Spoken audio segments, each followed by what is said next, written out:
तो अभी ये कोई बॉक्सिंग इवेंट चल रहा था, ये किसी ट्विच स्ट्रीमर का। तो उस बंदे ने जो अपनी एंट्रेंस करी वो रोमन रेंज के जो हेड ऑफ द टेबल, मतलब रोमन रेंज जिसमें अपनी एंट्रेंस करते हैं उस वाले थीम म्यूजिक के साथ करी। और इसने ना थोड़े से ऐसे, मतलब या तो हो सकता है बंदा रोमन रेंज का फैन हो। आपका कोई ऐसा मूवमेंट हो सकता है कि मतलब जेन्युइनली कि जिसमें आप एंट्रेंस कर रहे हो किसी अपने एक फेवरेट सुपरस्टार के साथ, मतलब अपने लाइफ में कह रहा हूँ ना, ऐसे कॉलेज में, स्कूल में या कहीं पे भी, अगर आपका कोई इवेंट हो ऐसा है। Okay, hello chatters, my name is Rohit and you are watching Wrestle Chatter. Welcome है गाइस आपका वॉइस ऑफ रेसलिंग के एक और नए एपिसोड में। आज संडे है तो आज आपके लिए एक स्पेशल चीज है। आप लोग बहुत टाइम से बोल भी रहे थे रोमन रेंज का रोड टू रेसलमेनिया कैसे होने वाला है रॉयल रंबल में मैच, जो आपको लग रहा है शायद वो नहीं हो रहा, बिल्कुल अलग मैच डब्ल्यूडब्ल्यूई प्लान कर रही है। क्या वो एलिमिनेशन चेंबर में होंगे, रेसलमेनिया में उनका कौन सा मैच होगा, तो उनकी पूरी रोड टू रेसलमेनिया के ऊपर डेडिकेटेड एपिसोड ऑन असली अखाड़ा इज नाउ आउट। आपको लिंक मिल जाएगा पहला ही डिस्क्रिप्शन में। आज संडे को आराम से 20-25 मिनट आप उस एपिसोड को एंजॉय कर सकते हो। और नया भी बहुत टाइम से आया भी नहीं था रोमन रेंज के ऊपर। आप लोग बोल भी रहे थे यार कभी उनके ऊपर भी लेके आओ, तो आई थिंक 2-3 महीने हो गए कि उनके ऊपर कुछ नहीं आया। तो आप लोग जाके देख सकते हो, सब कुछ आपको सीन समझ में आ जाएगा रेसलमेनिया तक का। स्पेशली रॉयल रंबल के बारे में तो कुछ इंटरेस्टिंग चीज है वहां पर, ठीक है। सबसे पहले स्टोरी की तरफ हम लोग चलते हैं और ये रोमन रेंज और रैंडी ओर्टन से रिलेटेड ही है। तो रोमन रेंज और रैंडी ओर्टन ये जो है, अभी आपको पता है लग रहा था सिंगल्स मैच हो रहा है, उसके बाद अभी इन्होंने ट्रिपल थ्रेट मैच कर दिया और उसका जो विनर होगा वो रोमन रेंज को फेस करेगा। लेकिन क्या वो भी सच है, वो आपको उस एपिसोड में पता चल जाएगा असली अखाड़ा के।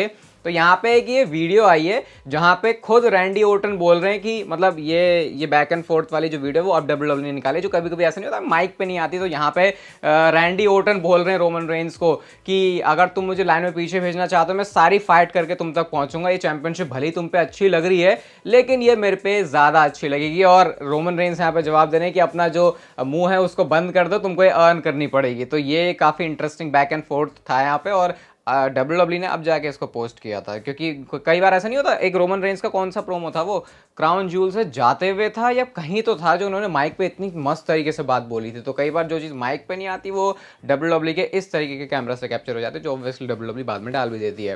ट्रिपल एच आपको पता है डब्ल्यूडब्ल्यूई का उनके पास जो कंट्रोल आ चुका है, और अब एक ऐसा कंट्रोल आया है जो बहुत ज्यादा इंपॉर्टेंट है। मतलब इसको हर एस्पेक्ट से देखा जा सकता है। जैसे डब्ल्यूडब्ल्यूई का हॉल ऑफ फेम की मैं बात कर रहा हूँ, अभी तक विंस मैकमैन के हाथ में होती थी पूरी मेजोरिटी पावर की किस बंदे को हॉल ऑफ फेम की किस क्लास में डालना है, किस साल में डालना है। तो अब ये सारा कंट्रोल ट्रिपल एच के हाथों में आ गया है कि वो जिसको चाहे, मतलब ऑब्वियसली जिसको चाहे, ऐसा नहीं कि किसी को भी उठा के डाल दिया। उसके लिए एक लेवल पर आना होता है, उसके लिए कुछ वैसा काम किया होना चाहिए उस बंदे का डब्ल्यूडब्ल्यूई के लिए। तो वो जो सारा कंट्रोल है वो ट्रिपल एच के पास आ गया फर्स्ट टाइम। और 2024 की जो हॉल ऑफ फेम की क्लास होगी उसमें हर एक लेजेंड जो भी इंडक्ट होने वाला है वो ट्रिपल एच के हाथों से जाएगा। तो ये एक बहुत बड़ा चेंज है और इससे ये पता चलता है कि डब्ल्यूडब्ल्यूई कितना ज्यादा रिलाय कर रही है ट्रिपल एच के ऊपर। ये सिर्फ अब क्रिएटिव कंट्रोल की बात नहीं हो रही कि यार इससे क्रिएटिव फ्रीडम ऐसे मिल गई या ऐसे वैसे, ये नहीं है। अब यहाँ पे जब हॉल ऑफ फेम जैसी चीज आ रही है तो उसका मतलब कि ये बहुत अच्छी चीज भी है। और मैं तो जितना डब्ल्यूडब्ल्यूई में अब तक देख रहा हूँ ट्रिपल एच के टाइम को, एक शॉकिंग एलिमेंट मिस कर लेता हूँ बस कभी कभी, लेकिन ओवरऑल वैसे प्रोडक्ट बहुत ज्यादा स्टेबल है, ये कहना पड़ेगा। इसमें ये नहीं कि विंस ने कुछ खराब किया था, लेकिन वही है अब नए तरीके से नए प्रोडक्ट को, नई जनरेशन को शायद ट्रिपल एच बेटर समझ रहे हैं, ऐसा मुझे लगता है। बाकी आपके इसके ऊपर कोई अलग ओपिनियन हो सकते हैं। आई थिंक असली अखाड़ा पॉडकास्ट के लिए एक अच्छा आइडिया है ये विंस मैकमैन और ट्रिपल एच करने का। बताना अगर आपको ऐसा कोई एपिसोड चाहिए। हम चलते हैं अपनी अगली स्टोरी की तरफ। और भाई जॉन सीना ने देखो ये क्या डाला। जॉन सीना ने अपने इंस्टाग्राम पे जो वो बड़ी उल्टी सीधी चीजें जो डालते रहते हैं, यहाँ पे उन्होंने ये वाली फोटो डाली है। और ये उस टाइम की है ना, जब डिवर्स चैंपियनशिप हुआ करती थी। सीएम पंक के पास चैंपियनशिप थी, जैक राइडर के पास यूएस चैंपियनशिप थी, वो तो एक अलग ही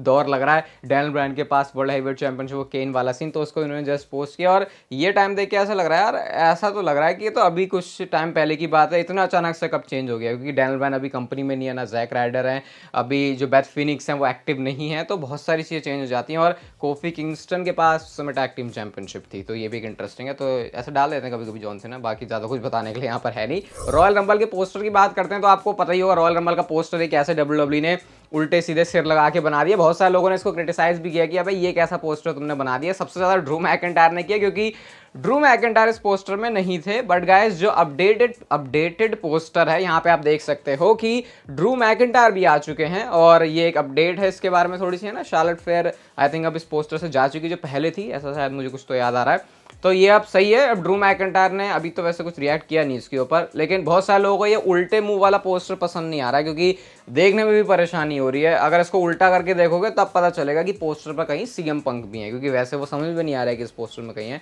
लेकिन ठीक है, ऐसे यूनिक पोस्टर पे मुझे तो अच्छे लगते हैं। हर बार वो एक सिंपल डिजाइन के साथ वही फॉर्मेट चिपका दो तो वो देखने में मजा नहीं आता। समंथा इरविन की बात करते हैं, जो कि आपको पता है डब्ल्यूडब्ल्यूई के अंदर मंडे नाइट रॉ में अनाउंसर हैं। तो चेल्सी ग्रीन का नाम वो कितने अदाओं से लेती हैं वो आपको पता है, क्योंकि पता नहीं उन्होंने अपनी अनाउंसिंग जिस तरीके से वो करते हैं तो डिफरेंट फ्लेवर ऐड करते हैं। जैसे कि जब वो इंपीरियम का नेम लेती हैं तो वो भी पूरा एक अलग टोन में होता है। लेकिन डब्ल्यूडब्ल्यूई के हायर अप्स ने फिलहाल जो समंथा इरविन है उनको ये करने से मना कर दिया है, और अब चेल्सी ग्रीन की वो जो अपनी वॉइस में थोड़ा सा मॉड्यूलेशन करके उसको अनाउंस करती थी, अब वो चीज़ कंपनी के अंदर नहीं होने वाली। इसके पीछे का रीज़न मुझे नहीं पता, लेकिन आई थिंक बहुत स्टूपिड है ये, क्योंकि अनाउंसिंग को उन्होंने काफ़ी फन बना दिया। जिस तरीके से वो अनाउंस करती हैं चीज़ों को अपना ना पूरा ऐसे करके वो अपना पूरा डे भी दिखा देती है कभी कभी कि कैसे वो मंडे नाइट रॉ में अनाउंस करने से आ रही है, उससे पहले उनका क्या रहा। तो अब ये डब्ल्यूडब्ल्यूई ने कर दिया। अब इसके बारे में और कोई मेरे पास डिटेल नहीं है। मज़ा तब आता जब मुझे ये भी रीज़न पता चलता कि आखिर ऐसा हुआ क्यों है। क्या ये चेल्सी ग्रीन के कैरेक्टर में चेंज की वजह से है या उनको कुछ करना है, मुझे नहीं पता।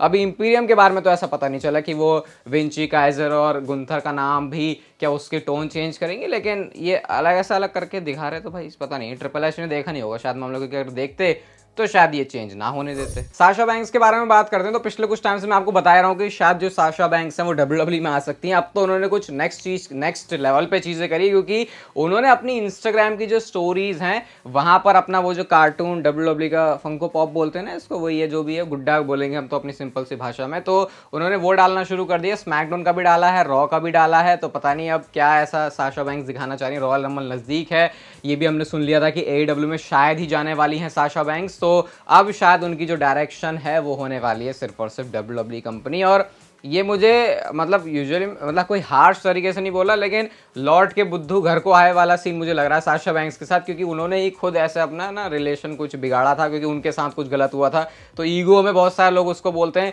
बट हाँ अगर दोबारा से वो कंपनी में आ रही है तो फिर भी अच्छा डिसीजन है, क्योंकि बहुत सारे लोगों की तरह नहीं कि इधर उधर चले गए, है ना। फिर ये भी देखना होता है कि कहाँ से हम अपना जो स्टारडम है उसको मेंटेन कर पा रहे हैं। तो वो चीज़ करने के लिए भाई डब्ल्यूडब्ल्यूई में तो आना ही पड़ेगा। तो शायद अभी के लिए तो उनका ये बेस्ट डिसीजन लग रहा है। बात करते हैं बेस्ट इन द वर्ल्ड की, तो भाई बेस्ट इन द वर्ल्ड ने अपना जो पूरा आने वाले दिनों के लिए क्या उनका टूर रहने वाला है, क्या उनकी डेट्स रहने वाली हैं, उसको बता दिया। सबसे पहले तो अभी आपको पता है 26 दिसंबर को जो उनका लाइव इवेंट होने वाला है मेडिसन स्क्वायर गार्डन में, वहाँ पर होंगे। 30 तारीख को भी होने वाले हैं।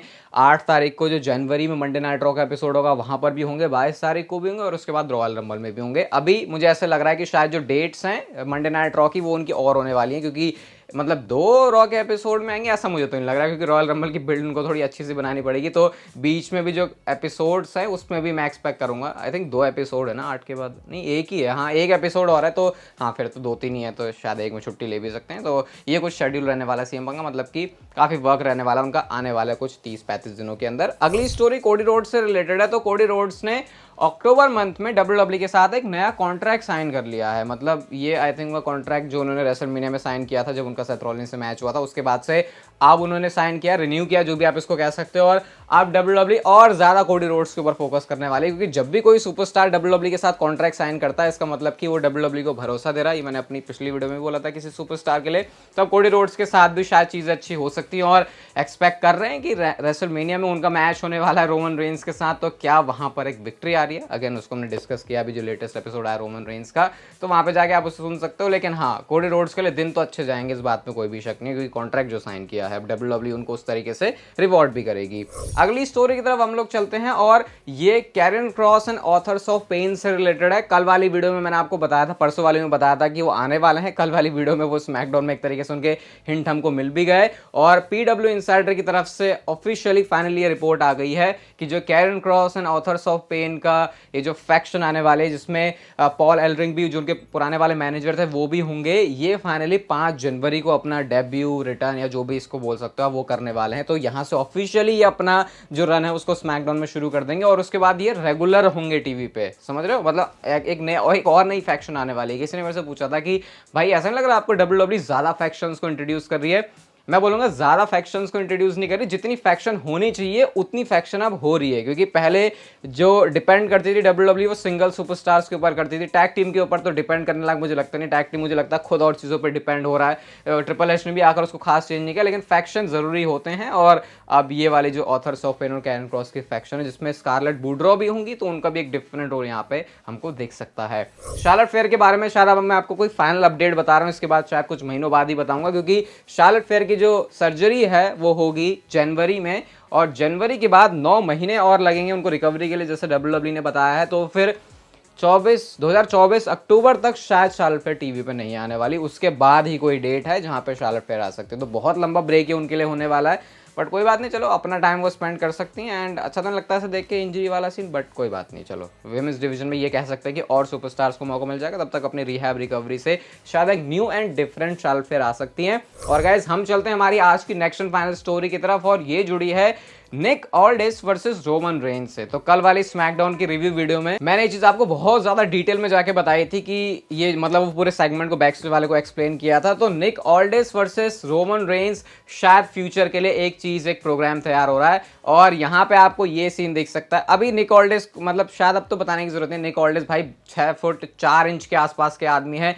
जो कि रोमन रेंज से आई थिंक ऊपर ही निकल रहे हैं यहाँ पे, और सब कुछ वो काफी बिलीवेबल बंदे लगते हैं। अगर कोई मतलब अभी एक तो जनरल मैनेजर के रोल में देख रहे हैं ना अभी, तो बहुत सारे लोगों को लगता नहीं कि भाई ये बंदा सच में कुछ हो सकता है, लेकिन हाँ वो एक अच्छे खासे थ्रेट हो सकते हैं। ऊपर से उनका एटीट्यूड बहुत डिफरेंट है। एंड गाइज यहाँ पे पॉसिबल एक चीज हो सकती है, जो कि निक ऑल्डिस की अथॉरिटी और रोमन रेंज के अगेंस्ट वाले कुछ WWE प्रोग्राम कर सकती है। अथॉरिटी का आपको सीन पता है कि वहां पे बंदा जो है अकेला नहीं होता, उसके साथ उसकी पूरी गैंग होती है। तो जैसे ओमोस एक WWE के बॉडीगार्ड के तौर पे अभी मैं सुन रहा था कि शायद WWE उनको दोबारा से लॉन्च कर सकती है, तो शायद ओमोस और निक ऑल्डिस को साथ में पेयर कर दें और ओमोस हमेशा उनके साथ चले, है ना। तो एक हील ना होते हुए भी निक ऑल्डिस कुछ ऐसा रोल प्ले कर सकते हैं जो कि रोमन रेंज के अगेंस्ट चलेगा, और इन फ्यूचर जाके WWE इनके बीच में कोई प्रोग्राम बना सकती है। और अच्छी बात मुझे ये भी लगी कि अब अच्छे से जो फैंस हैं वो इंट्रोड्यूस हो चुके हैं निक ऑल्डिस के साथ में, तो ये बेटर और रहेगा कि सोच रहे हो वो शिफ्ट कैसे आएगा जब निक ऑल्डिस एक अथॉरिटी या फिर एग्जीक्यूटिव फिगर से इन रिंग टैलेंट बनते हैं, क्योंकि अभी तक वो चीज हमने उनके साथ रिंग में देखी नहीं, उल्टा उन्होंने आर के और खा लिया था, ज्यादा कुछ उन्होंने किया नहीं। तो जब वो अपनी वो वाली साइड दिखाएंगे तो शायद फैंस उस शिफ्ट को बहुत ज्यादा पसंद करेंगे। एंड ऑब्वियसली रोमन रेंज के साथ कोई भी बंदा किसी फ्यूड में इन्वॉल्व है तो फिर उसको तो फिर अटेंशन मिलती है, तो शायद ये चीज आगे जाके हो सकती है। कितना जल्दी और फिर कब, ये तो शायद हमको रोड टू रेसलमेनिया के सीजन में भी पता चल जाएगा। बाकी गाइस आप लोग डिस्क्रिप्शन से जाके रोमन रेंज का जो डेडिकेटेड एपिसोड है रोड टू रेसलमेनिया उसको जाके जरूर सुनना। ये वीडियो गाइस अगर आपको अच्छी लगी तो उसे लाइक शेयर सब्सक्राइब और नोटिफिकेशन बेल को आप लोग ऑन कर सकते हो, और तब तक आप जिंदगी के मजे लो, वरना पता है ना जिंदगी आपसे मुझे ले लेगी।